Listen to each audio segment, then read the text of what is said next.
जय महाराष्ट्र. मी रुजुता लुकतुके. राजमंत्र या तुमच्या लोकप्रिय कार्यक्रमामध्ये तुमचं खूप खूप स्वागत. पुन्हा एकदा राजकीय आणि त्याचबरोबर सामाजिक विषयांवरची भविष्यवाणी या कार्यक्रमामध्ये आपण वर्तवत असतो. पंडित राजकुमार शर्मा आज पुन्हा एकदा त्यासाठी आपल्याकडे आलेले आहेत आणि असेच वेगवेगळे विषय तुमच्या समोर घेऊन येणार आहोत. पंडित जी, बहुत बहुत स्वागत है आपका आज के इस राजमंत्र शो में. धन्यवाद. बिल्कुल पंडित जी, क्योंकि गणपति के दिन है, महाराष्ट्र में बड़ी मात्रा में हम ये त्यौहार मनाते हैं और आज तो खास बात दिन है क्योंकि गौरी गणपति जिसे हम कहते हैं, गौरी जी का आज वो अपने मायके वापस जा रही है. बिल्कुल. तो आज की शुरुआत हम कैसे करेंगे? देखिए, सबसे पहले तो गौरी जो है वो उनको हम लक्ष्मी का प्रतीक मानते हैं और कहते हैं कि यहाँ पर भी लक्ष्मी विराजमान है, वहाँ पर कभी किसी चीज़ की कमी नहीं आती. इसलिए श्री महालक्ष्मी नमस्तुभ्यम सुरेश्वरी हरिप्रिय नमस्तुभ्यम दयानिधि. इसलिए माँ गौरी को शत शत प्रणाम करते हुए हम आज राजमंत्र का आरंभ करते हैं. बिल्कुल. और आज का आरंभ हम करेंगे कल के एक विषय से. वाह, और क्या बात है. जी हाँ, और वो विषय ये है क्योंकि कपिल शर्मा कुछ जो है तो विनोदवीर कहने के लिए तो कॉमेडियन है. कल एक गंभीर मसला उन्होंने उठा लिया है और तब से बहुत चर्चा में है कि कह रहे हैं कि बीएमसी के किसी अफसर को उन्होंने 5 लाख की रिश्वत दी, उसके बावजूद उनका काम नहीं हुआ और प्रधानमंत्री को उन्होंने फिर उसके बाद जाके सवाल पूछा क्या इसी को अच्छे दिन कहते हैं. जी. कुछ लोग कह रहे हैं कि ये एक नई कंट्रोवर्सी है, कुछ लोग कह रहे हैं वो उनके एक गिमिक है, पब्लिसिटी गिमिक है कह रहे हैं. लेकिन आप कुंडली देख के बताइए ये माजरा क्या है. देखिए, कपिल शर्मा जो है एक सामान्य परिवार से यहाँ तक पहुँचे और उनकी कुंडली में अगर गुरु की पहले तो सबसे पहले कि आदमी राजा से रंक और रंक से राजा बन जाता है, एक बात पक्की है. और अगर उनकी कुंडली में ग्रहों की रचना देखें तो एक बात पक्की है कि कपिल शर्मा जो है ऐसे विवादों में पहले भी एक बार फंसे थे और अब फिर फंसे हैं. मगर 12 तारीख तक, यानी अगर हम कुंडली का अध्ययन करें तो 12 तारीख तक उनके ऊपर बहुत ही खराब दिन है. उनको शांत रहना चाहिए. उन्होंने जिस तरह के इल्ज़ाम लगाए हैं कि यही अच्छे दिन है, तो अच्छे दिनों की अगर परिभाषा कोई कॉमेडियन बोलने लग जाए तो डेफिनेटली राज ठाकरे और भारतीय जनता पार्टी और शिवसेना उनके आगे जो कड़े रुख से खड़ी हैं वो कहीं गलत नहीं मानते, क्योंकि कहीं ना कहीं यहाँ पे पूरा मैंने I have tried to go get into the case कि पूरे केस का अगर अध्ययन करें तो कपिल शर्मा की जो पर्टिकुलरली वो ऑफिस है और वहाँ पे जो इलीगल काम था वो ही गलत था. मगर मैं तो ग्रहों को मानता हूँ. 16/9/2016, 18/9/2016 तक ये शनि और मंगल जो है वो डेफिनेटली जाते हुए किसी ना किसी तरह का प्रहार करके जाते हैं. कपिल शर्मा के लिए कम से कम 40 दिन अगले बहुत ही ख़राब हैं. उनको फूंक फूंक कर कदम रखना चाहिए और हो सकता है कि उनके ऊपर छोटा मोटा कोई ना कोई प्रहार भी हो सकता है, क्योंकि इस वक्त शनि और मंगल उनकी कुंडली के भाग्य स्थान पर बैठे हुए हैं और जो कि जिस जनता ने उनको यहाँ तक बिठाया है हो सकता है कि वही जनता जो है उनके खिलाफ खड़ी हो जाए. इसलिए उनको अगले 40 दिन शांति से रहना चाहिए.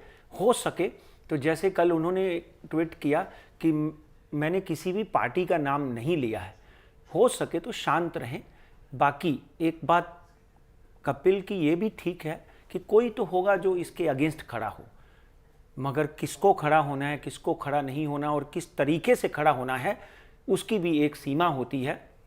उस सीमा को ध्यान में रखें. मगर इस वक्त बेटा आपकी कुंडली में ग्रह दशा अच्छी नहीं है. आप 15 करोड़ रुपए का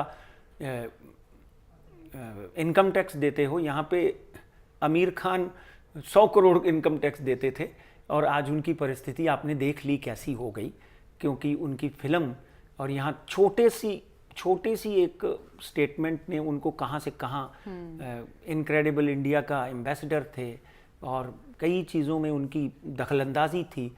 उनकी एक फिल्म जो है अभी तक रुकी हुई है क्योंकि डिस्ट्रीब्यूटर नहीं चाहते कि लगते ही उतर जाए.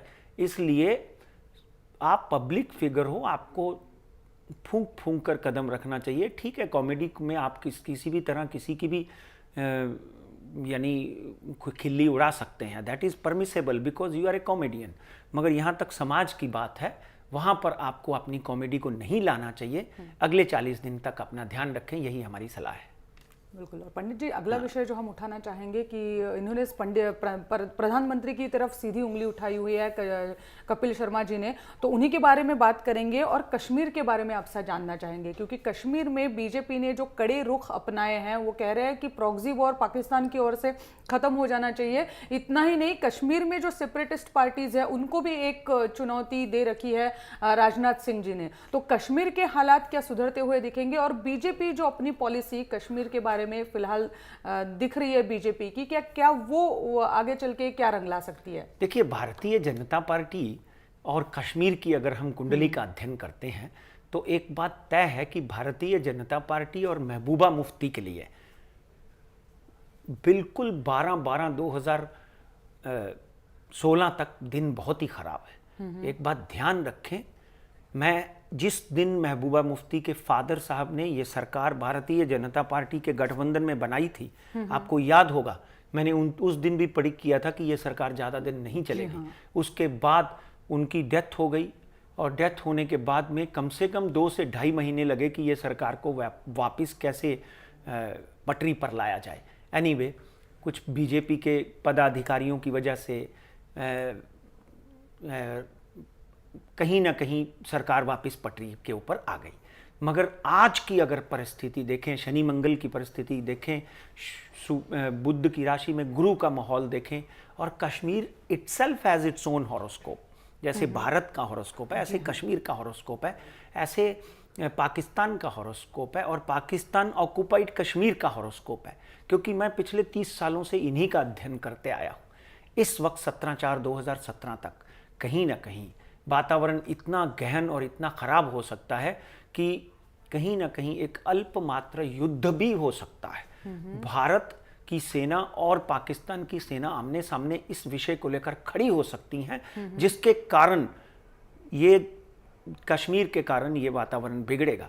अभी फिर राजनाथ सिंह दूसरी बार वहां जा रहे हैं, अगर आपको मालूम हो, दूसरी बार जा रहे हैं, अब तीसरी बार सॉरी, अपने कुछ पदाधिकारियों को लेकर। मगर वहां पर तो गिलानी है और बाकी के जितने भी अलगाववादी नेता हैं, वो तो आज भी कह रहे हैं पाकिस्तान हमारा है, हम पाकिस्तान के हैं, हम पाकिस्तान में जाना चाहते हैं। वो जोर जोर से अपने नारे लगाते हुए आपने देखे होंगे। और वहाँ पे अगर कोई आदमी मर जाता है तो उसको अलगाववादी या उग्रवादी नहीं कहा जाता, उनको शहीद कहा जाता है।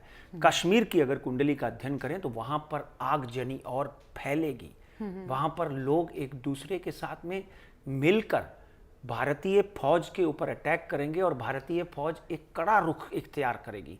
आज के दिन जो भारतीय जनता पार्टी ने जो मुद्दा उठाया है कि उनकी सुख सुविधाएं और उनको जो फंड भारत दे रहा था वो हटा लिया जाएगा। अगर आपको याद है, वो हटा लिया जाएगा। इससे एक रेस्टलेस पैदा होगी, वो लोग और उग्र होंगे।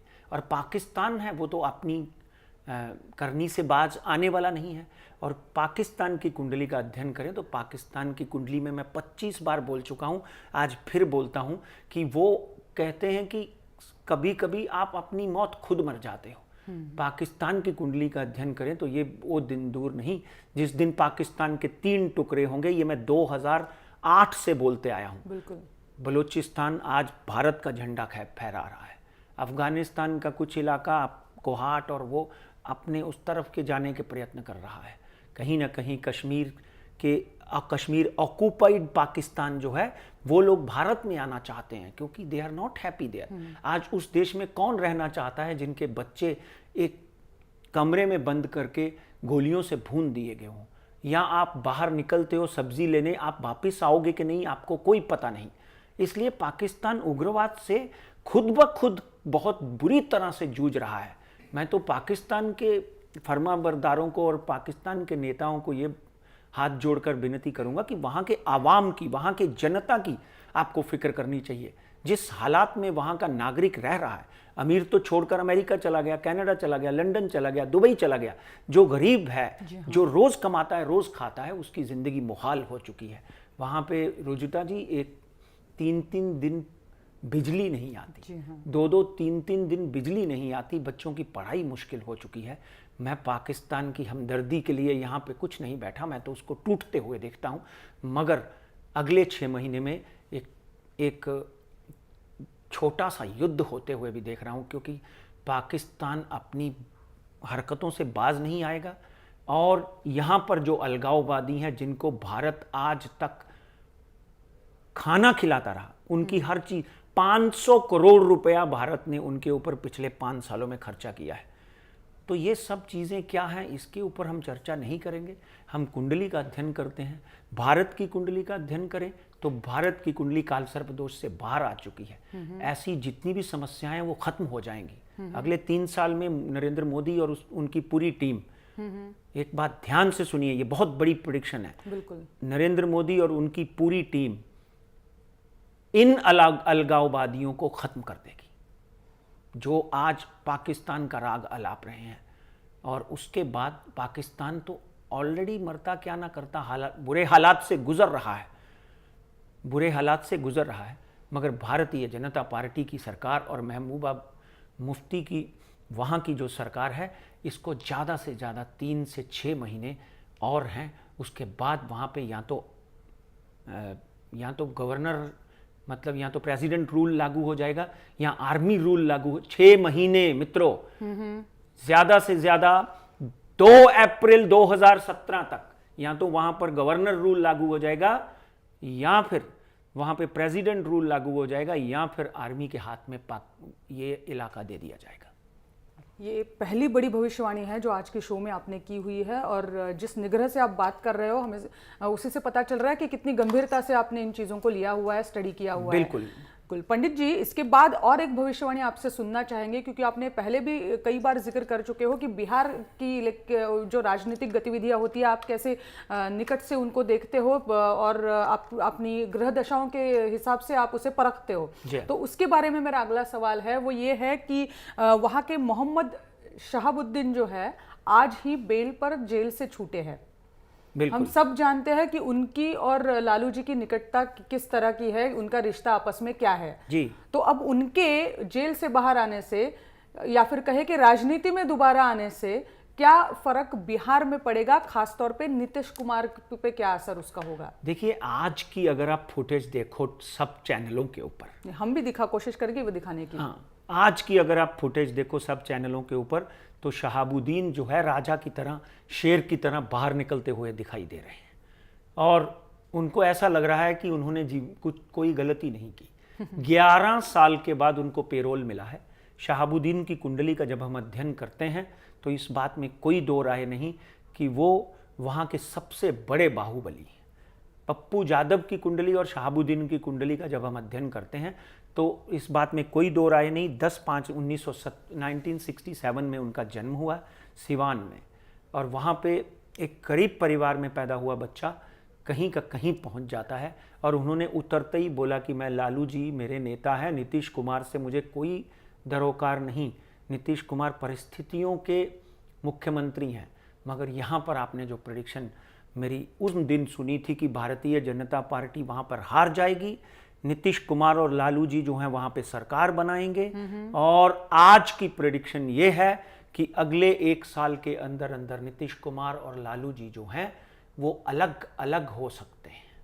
अच्छा। हाँ, हो सकता है कि लालू प्रसाद यादव जो हैं, जो नीतीश कुमार को अपने बड़ा भाई मानते थे, एक जमाने में जैसे मायावती को मुलायम सिंह अपना बड़ा भाई बड़ी बहन मानते थे, उसी तरह आगे आने वाले दिनों में 1 साल के अंदर लालू जी और मजबूत होते हुए दिखाई देंगे। और अगर हम लालू जी की कुंडली का अध्ययन करें तो इस बात में कोई दो राय नहीं कि वो अति आत्मविश्वास के शिकार भी होंगे, ओवर कॉन्फिडेंस। यही पूछने वाली थी कि अगर वो अलग होंगे तो किस चीज से अलग होंगे? उन्हें नीतीश कुमार जी की जरूरत नहीं पड़ेगी या क्या सोचकर वो अलग होंगे? देखिए, 2 बातें होती हैं। जब आप कोई डिसीजन लेते हो तो उसमें आपकी सबसे इंपॉर्टेंट बात होती है कि आपकी जो कुंडली है उसमें 9वां स्थान, 10वां स्थान और 11वां स्थान और एक पहला नंबर, इन घरों में कौन कौन से ग्रह बैठे हुए हैं। तो जब हम लालू जी की कुंडली का अध्ययन करते हैं तो बहुत साल सत्ता से बाहर रहे हैं वो और जेल भी देखनी पड़ी। जेल देखने के बाद उनको सत्ता बड़ी मुश्किल से हाथ लगी है। इस तरह से वो हुक एंड क्रुक उस सत्ता पे काबिज रहना चाहते हैं, बनाए रखना। हाँ, और अपने पुत्र को वो ऑलरेडी उप मुख्यमंत्री बना चुके हैं, तो मुख्यमंत्री की पदवी तो उनके मन में आज भी है ना कि वो मेरी है। इसलिए वो खुद उप मुख्यमंत्री नहीं बने, आपने देखा होगा, उन्होंने अपने पुत्र को उप मुख्यमंत्री बनाया, क्योंकि वो एक ऐसा व्यक्ति है जिनकी कुंडली अर्श से फर्श तक की है। आगे आने वाले दिनों में इस बात में कोई दो राय नहीं कि लालू प्रसाद जो हैं वो नीतीश कुमार के साथ में किसी न किसी तरह का बखेड़ा खड़ा कर दें और नीतीश कुमार की पार्टी के कुछ लोग तोड़ दें और कांग्रेस का साथ लेकर वहां पे अपनी सरकार बनाने में कामयाब हो जाएं। क्योंकि मैं समय की भविष्यवाणियां करता हूं, कुंडली के ऊपर अध्ययन करके उसके ऊपर चर्चा करता हूं। इस बात में कोई दो राय नहीं कि आज की जो सिवान के शहाबुद्दीन की जो रिहाई है वो कहीं ना कहीं एक बिहार की राजनीति में एक नए समीकरण पैदा करेगी, जो कि नीतीश कुमार और वहां की सरकार और वहां के आवाम के लिए बहुत ही रेस्टलेस और डिस्टर्बिंग होगी। तो ये दूसरी बड़ी भविष्यवाणी है आज के दिन की। बिल्कुल पंडित जी, काफी और विषय है जिनके बारे में आपसे भविष्यवाणी सुननी आहे, पण वेळ झाली आहे, त्याच्यापूर्वी एक छोटासा ब्रेक घ्यायची, एक छोटासा ब्रेक घेऊन लगेच परत येणार आहोत। पाहत रहा राजमंत्र।